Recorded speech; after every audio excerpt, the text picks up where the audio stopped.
Hello everyone, in the news today. While maintaining prohibition at home, the U.S. says, American basketball star Brittney Griner wrongfully detained over cannabis in Russia. Here is the article by Jaeger. U.S. officials recently escalated their push for the release of WNBA player Brittney Griner, who was arrested in Russia in February after she was allegedly caught with cannabis vape cartridges at an airport.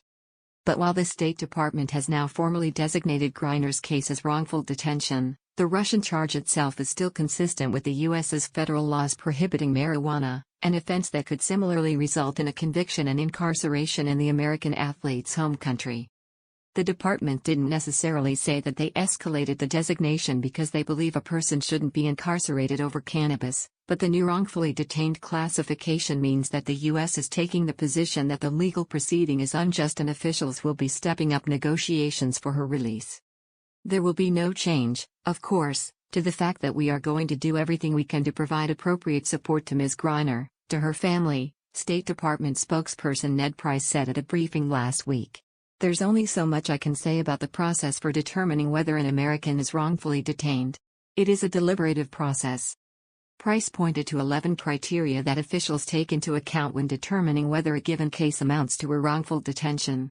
For example, if the U.S. has reason to believe that due process is being impaired, that the person was arrested solely because they are U.S. national, or that they are innocent of the stated charges, that would warrant a wrongful detention designation.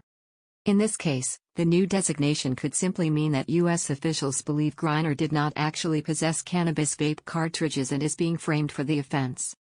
Price said that each case of an American detained overseas is going to be unique, and in each case, we look at the totality of circumstances in that case when it comes to arriving at such a determination. Still, some feel that the situation overall reflects a double standard in how the U.S. is treating a high-profile marijuana-related case in Russia while maintaining similar prohibitionist policies domestically, especially as President Joe Biden's campaign pledges to decriminalize cannabis and grant mass clemency to those who are incarcerated on past charges go unfulfilled. Griner's detention is set to last until at least May 19 as Russian prosecutors work to build a case against her. While she was arrested in February, U.S. officials have been intentionally quiet about the situation until late.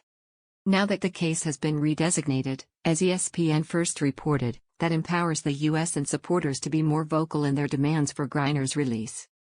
The circumstances behind the WNBA player's case are complicated for several reasons, not the least of which is the fact that Russia is facing nearly global condemnation as it carries out attacks in neighboring Ukraine, leaving countless civilians and fighters dead in its push to seize control of regions of the country.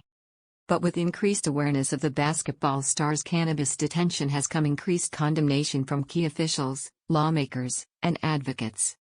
Top Democrats in the Congressional Black Caucus have said that they are intensely engaged in talks about Griner's arrest and possible avenues for relief.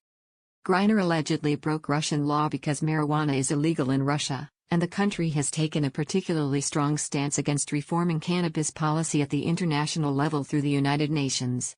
And it condemned Canada for legalizing marijuana nationwide. The deputy of Russia's Ministry of Foreign Affairs said in March that legalization efforts in the U.S. and Canada are matters of serious concern for us, according to a social media post from the office's official account.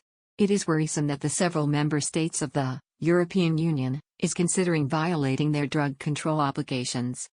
Griner's situation is precarious, especially in the current political climate. But some are encouraged by the increased attention to the case, expressing optimism that it could open the door for relief for other Americans who are being detained in Russia for unrelated reasons, or could even increase pressure on the Biden administration to reform cannabis laws to display a greater contrast with Russian policy on the plant. No one belongs in jail for a plant. No one belongs in jail for a plant. Let's get her home soon there, Biden. Thank you everyone for watching this video by www.my420spot.com. Have a great day.